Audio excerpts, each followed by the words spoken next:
Halo Sobat Catur semua, selamat bertemu kembali. Tahukah kalian semua bagaimana cara menangani pin seperti ini di level amatir?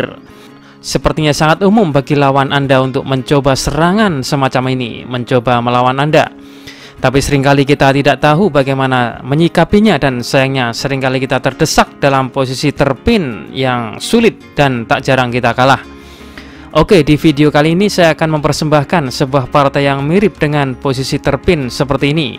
Bagaimana menyikapinya dan bahkan membalikkan menjadi sebuah kemenangan.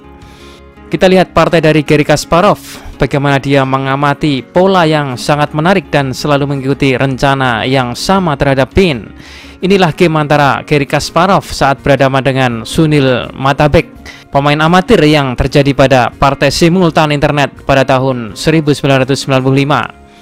Oke, di sini Kasparov yang putih memulai dengan pion E4. Sunil Matabek membalas pion E5 dan sekarang kuda F3 yang menyerang pion. Dan ini langsung dibela dengan kuda ke C6, dan setelah gajah C4 dan gajah ke C5, permainan mengarah pada pembukaan Italia. Ini mungkin posisi yang paling umum yang dimainkan amatir, di mana lawan Kasparov di sini adalah seorang amatir. Oke, di sini Kasparov memainkan pion C3 yang bersiap mendorong pion D4. Hitam merespon kuda F6 yang mengancam pion pusat putih, sehingga di sini Kasparov melindunginya dengan D3. Sebuah langkah tenang tapi cukup solid. Pion C3 ini memang menghambat perkembangan kudanya, tapi posisinya cukup solid karena keuntungan pion C3 ini adalah putih tidak khawatir kuda hitam yang bisa melompat ke D4.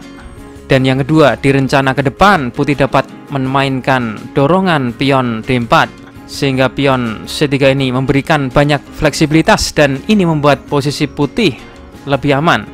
Dan sekarang hitam D6 membuka diagonal gajah. Gajah B3, langkah pencegahan apabila hitam mengejarnya dengan kuda. Gajah ini tetap hidup dengan turun ke petak C2. Tapi ini juga merupakan langkah menunggu. Nah, inilah langkah yang kita tunggu-tunggu dari tema kali ini. Ya, hitam memainkan gajah G4 yang melakukan pin. Sungguh menjengkelkan memang posisi pin seperti ini, merepotkan putih dalam pengembangan kudanya. Kasparov mengusirnya dengan H3. Kasus ini memaksa gajah membuat keputusan apakah mundur ke diagonal ini atau ke diagonal ini, atau melakukan pertukaran dengan memakan kuda. Ini akan membuat putih lebih mudah karena akan memiliki kejelasan tentang apa yang terjadi. Di sini hitam memilih gajah mundur ke H5 dengan tetap mempertahankan pin.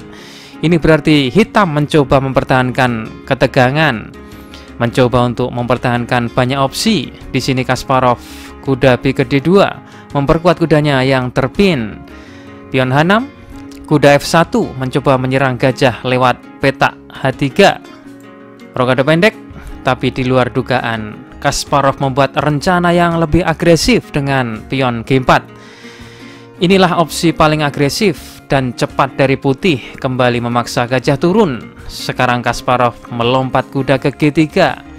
Sekarang dengan adanya pion G4 ini, ada opsi serangan tambahan dengan mendorongnya ke depan, mencoba membuka posisi di sayap raja, dan ini juga melibatkan gajah putihnya. Ide kedua di sini, putih benar-benar memperkuat kendali atas peta F5, di mana putih akan selalu dapat mendaratkan kuda di sana. Ini akan memberi posisi menyerang yang kuat.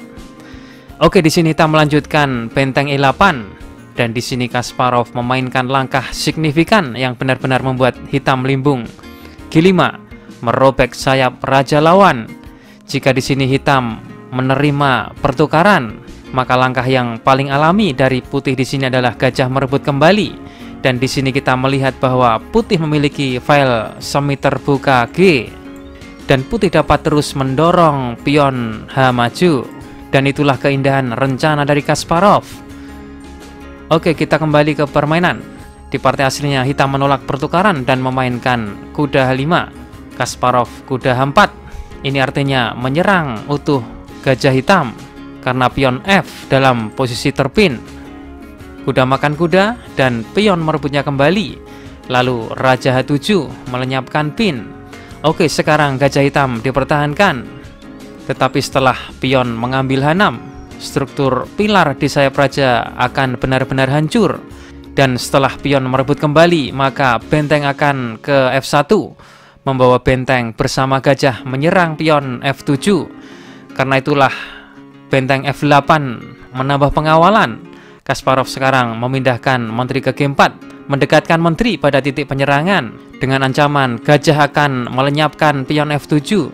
Setelah terjadi pertukaran di F7, maka menteri dapat masuk ke G6. Karena itulah hitam merespon dengan menteri C8, mengadu menteri untuk mengurangi badai tekanan. Tapi tentu saja Kasparov tidak mau, dia masih menginginkan peluang skakmat. Maka kuda F5 dimainkan oleh Kasparov, mengancam pion H6. Karena itulah hitam memutuskan pertukaran gajah makan kuda, benteng merebut kembali, dan kuda ke E7 yang menyerang benteng. Tapi kali ini putih menteri ke H5, mempersiapkan pukulan ke pion H6. Hitam kuda makan benteng dan putih merebutnya kembali dengan pion. Posisi raja hitam sekarang semakin terjepit dan sedihnya tidak ada satu perwira pun yang mampu mengawalnya karena berada di sisi lain yang berbeda. Menteri D8 dan tentu saja menteri makan pion skak. Raja mundur dan sekarang setelah pion ke F6, satu-satunya cara untuk menghindari skakmat dengan menteri makan pion. Dan setelah menteri merebut kembali, hitam mengundurkan diri alias menyerah karena telah kalah materi. Jadi itulah serangan dan rencana Kasparov. Kita dapat melihat betapa mudahnya Kasparov mengeksekusi rencana menjadi sebuah serangan yang kuat dan akhirnya menuju skakmat.